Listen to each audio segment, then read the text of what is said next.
Il y a un truc presque magique dans ces équipes impossibles. Bonjour à tous, ici BDC, vraiment dis pas les BDC, hein, non, pas le voilà, mais Ace Esther, aujourd'hui une nouvelle vidéo, voilà, sur un nouveau sujet. Oui, Midworld, disponible sur Manga Draft, n'hésitez pas à le lire. Voilà, il y a des chapitres, toutes les sauces, voilà, il y a aussi Boruto, voilà, que j'ai fait, voilà, non, les gars. Ces moments où le héros et l'ennemi se retrouvent du même côté, non pas parce qu'ils s'aiment, non pas parce qu'ils se comprennent, mais parce que le monde les oblige à marcher dans la même direction. Et ça, au niveau du narratif, c'est génial. Ce que j'aime dans Gon, Hisoka et Killua, du moins le tandem, dans Goku, C17 et Freezer, ce tandem, enfin, cette équipe quoi, dans Yuji, Shozo et toute la team avec Yuta et la meuf de KSS, dans Luffy et Crocodile, ce n'est pas juste le wow. De voir des personnages stylés ensemble, c'est la tension. Une alliance entre protagonistes et antagonistes. C'est une corde tendue au-dessus du vide. Et à chaque instant, on se demande, est-ce qu'il va trahir?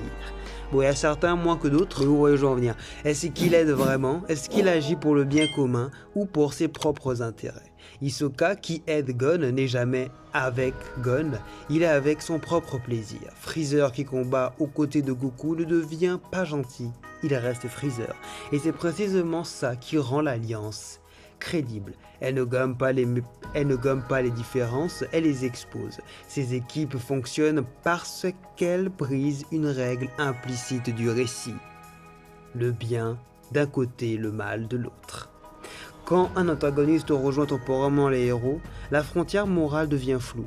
On découvre que les conflits ne sont pas toujours idéologiques, parfois ils sont circonstanciels. Un ennemi peut devenir un allié face à une menace plus grande. Et soudain, l'histoire gagne en profondeur. Regarde par exemple Goku, C17 et Freezer dans le tournoi du pouvoir. Ce n'est pas une amitié, c'est un pacte. Chacun a ses motivations. Goku veut se battre et protéger son univers. C17 agit avec un pragmatisme froid. Freezer pense à son propre retour au sommet. Pourtant, ensemble, ils créent un moment presque mythique. Parce qu'on sait que ça ne durera pas et que c'est éphémère. Et ce qui est éphémère a toujours plus de valeur. Dans Jujutsu Kaisen par exemple, l'alliance entre Yuji et Shozo est encore plus intéressante. Là ce n'est pas seulement stratégique, c'est émotionnel. Un ancien ennemi qui reconnaît un lien de fraternité, l'hostilité devient protection, la violence devient loyauté. Ce genre de retournement donne une densité incroyable au personnage. L'antagoniste n'est pas un obstacle, il devient une force narrative.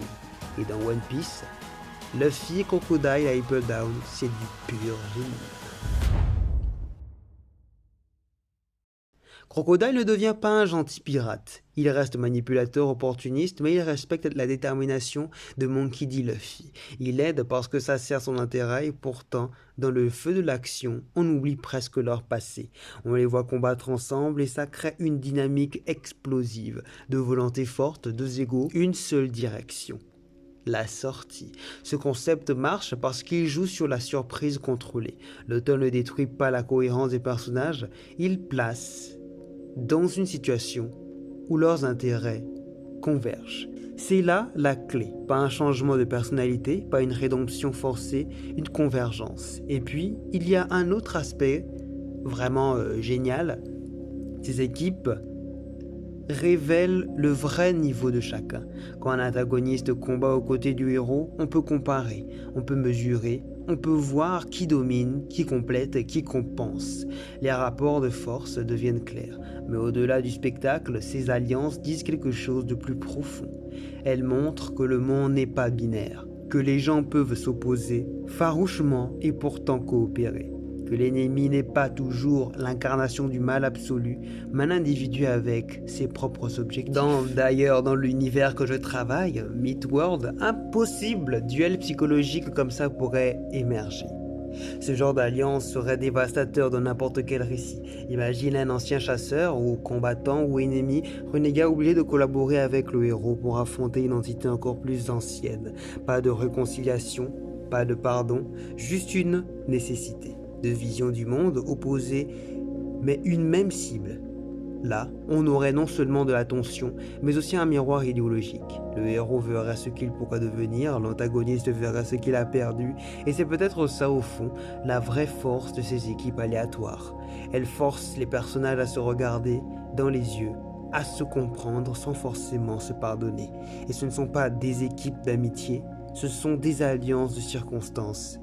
Et parfois, ce sont les plus puissantes. Merci à tous d'avoir regardé cette rencontre vidéo. On se retrouve pour une prochaine vidéo, encore une fois, sur un monde incroyable, magnifique, d'un monde majestueux de... Je sais pas. Ça fait un temps que j'ai pas parlé de radio, hein. Je sais que ça n'intéresse personne que je parle de radio, donc je dis ça comme ça. On se dit à la prochaine, pour une prochaine vidéo, je l'espère. Samedi 18h, ou pourquoi pas. Bye.